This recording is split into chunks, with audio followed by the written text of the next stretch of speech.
Hello friends, कैसे हैं आप सभी। तो आज की हमारी ये कहानी एक ऐसे फ़ोन पर आधारित है जिसको एक चुड़ैल ने कब्ज़े में कर रखा है, जिसको लालच में आकर लोग अपने घर पे ले तो आते हैं, लेकिन उन्हें पता ही नहीं होता यही फ़ोन उनके मौत का कारण बनेगा।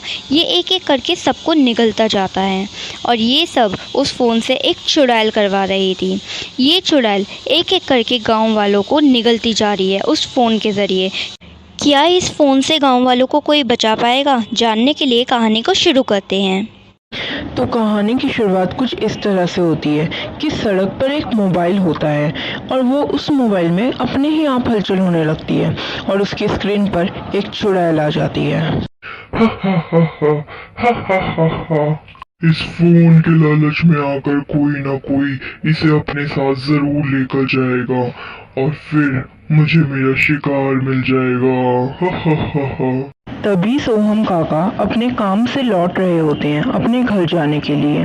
वो उसी रास्ते से गुजरते हैं और वहाँ पर एक मोबाइल पड़ा हुआ पाते हैं, जिसे देखकर वो कहते हैं, अरे ये क्या, ये मोबाइल यहाँ किसका पड़ा है? अब पड़ा है तो मैं ही इसे ले लेता हूँ। आखिर मोबाइल को भी तो एक मालिक की ज़रूरत होती है ना। तभी सोहम काका उस मोबाइल को अपने साथ लेकर अपने घर पे चले जाते हैं और अपनी पत्नी से कहते हैं, अरे भाग्यवान, देखो तो सही मैं तुम्हारे लिए क्या लाया हूँ। कौन सा ताजमहल ले आए हो जो इतना ज़्यादा उछल रहे हो? ले आए होगे वही 2 आने और उछल ऐसे रहे हो जैसे कि महल ले आए हो। अरे भाग्यवान, थोड़ा तो दिमाग का इस्तेमाल कर लिया करो। जो भगवान ने तुम्हें दिया है, वैसे तो ज़्यादा दिया नहीं पर जितना दिया है इस्तेमाल करा करो। ये देखो, मैं तुम्हारे लिए ये फ़ोन लेकर आया हूँ, इसी को दिखा रहा था मैं।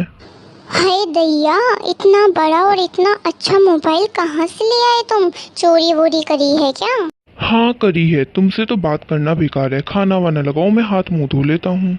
शामू काका हाथ मुंह धोकर खाना खाने चले जाते हैं कि फ़ोन में कुछ हलचल होने लगती है और उसकी स्क्रीन चालू हो जाती है और उसमें वो चुड़ैल आ जाती है, जो कि उस स्क्रीन से बाहर निकलती है और कहती है, शाबाश, बहुत अच्छा काम करा तूने।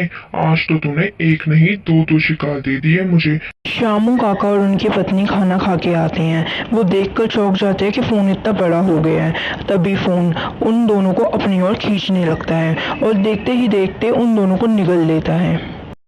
शाबाश, चल अब अपने अगले शिकार पर चलते हैं।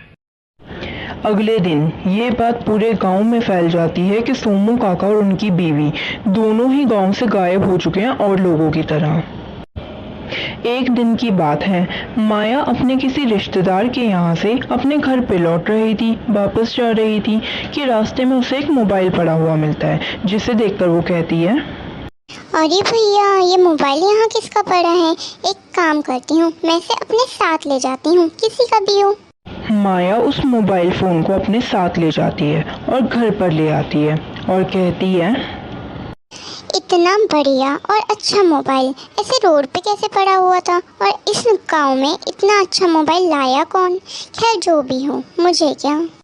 माया उस फ़ोन को वहाँ रखकर बाहर जाने लगती है कि तभी उस फ़ोन में कुछ हलचल होने लगती है और वो बड़ा हो जाता है। तभी उसमें चुड़ैल आ जाती है। बहुत बढ़िया, अब ऐसे ही हम और शिकार ढूंढते रहेंगे। हा हा हा हा। अरे सासू माँ, आप इस मोबाइल में क्या कर रही हैं? मेरा पीछा कभी नहीं छोड़ेंगी। और ये क्या, जीते जीते तो आप चुड़ैल थी ही, मरने के बाद भी चुड़ैल ही बनी। अपनी बकवास बंद कर। मैं तेरी कोई सासुमा वासुमा नहीं हूँ। मैं तो तुझे यहाँ निगलने आई हूँ, तुझे खाने। हा हा हा हा। ये क्या कह रही हैं सासू माँ आप? जीते जी तो मुझे जीने नहीं दिया, मरने के बाद तो जीने दीजिए। अरे मुझे आप अपने पास बुला लेंगी तो आपके बेटे का क्या होगा? मुझे जाने दीजिए।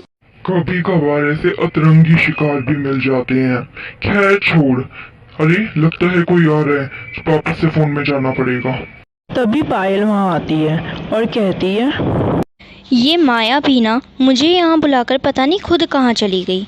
ये फ़ोन यहाँ कैसे पड़ा है? ये माया का तो नहीं लग रहा। खैर मुझे घर जाना चाहिए, बहुत देरी हो रही है। और अगले दिन पूरे गांव में ये बात फैल जाती है कि माया भी गायब हो चुकी है। पायल का पति यही बात बताने के लिए उसके पास आता है। पायल, तुम्हें पता चला तुम्हारी सहेली माया भी गायब हो चुकी है, सोमू काका और काकी की तरह। क्या? ये क्या कह रहे हैं आप? ये सब कैसे हुआ और कब हुआ? पता नहीं, पर शायद रात से ही। उसे रात से ही किसी ने नहीं देखा, बिल्कुल सोहम काका और काकी की तरह। वो भी गायब हो गई है।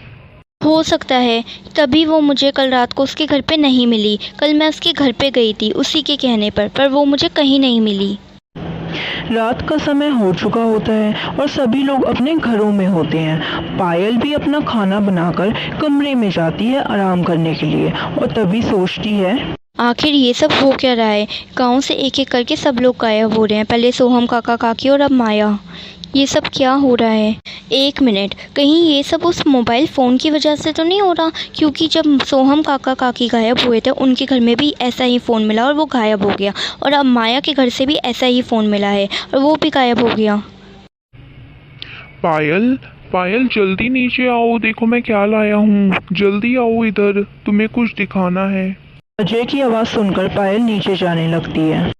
इतनी देरी क्यों लगा दी नीचे आने में? मुझे तुम्हें कुछ दिखाना था और तुम हो कि इतना टाइम लगाती हो। हाँ बताओ, क्या बात है? तुम्हें मुझे क्या दिखाना था? दिखाओ। ये देखो मैं क्या लेकर आया हूँ। अच्छा है ना? ये मोबाइल मुझे अभी अभी पाया है और मैं इसे यहाँ ले आया। अब से ये हम दोनों का फ़ोन हुआ। हे भगवान, ये तो वही फ़ोन है जिसकी वजह से गांव में से सब लोग गायब होते जा रहे हैं और अब ये हमारे घर में। मुझे इसे ठिकाने लगाना ही होगा। वाकई में ये तो बहुत अच्छा फ़ोन है। इसका कैमरा भी कितना अच्छा है। मैं एक काम करती हूँ, मैं बाहर जाकर इसकी फ़ोटो खींच के लाती हूँ, तुम यहीं रुकना। पायल अपने घर से बाहर आती है और उस फ़ोन को एक आग के पास लाती है और उसे उस आग में डाल देती है, जिससे वो फ़ोन जलने लगता है। तभी उसे पीछे से आवाज़ आती है, पायल, ये तुमने क्या किया? इस फ़ोन को तुमने आग में क्यों डाल दिया? अगर तुम्हें ये फ़ोन नहीं चाहिए था तो मुझे कह देती, पर इसे आग में डालने की क्या ज़रूरत थी? आग, आग, आह, मुझे बचाओ। ये तूने क्या किया? तूने फ़ोन के साथ मुझे भी आग में डाल दिया। मैं तुझे नहीं छोड़ूंगी। देखा तुमने? इसी वजह से मैंने इसे आग में डाला। ये वही फ़ोन है जिसकी वजह से सारे गांव वाले गायब हो रहे थे। इस फ़ोन की वजह से? फिर तो तुमने अच्छा करा कि इसे आग में डाल दिया, नहीं तो हम भी गायब हो जाते। चलो अब घर वापस चलते हैं। इसी तरह इस कहानी का अंत होता है। अगर आपको कहानी पसंद आई हो तो चैनल को सब्सक्राइब करें और वीडियो को एक लाइक तो बनता है।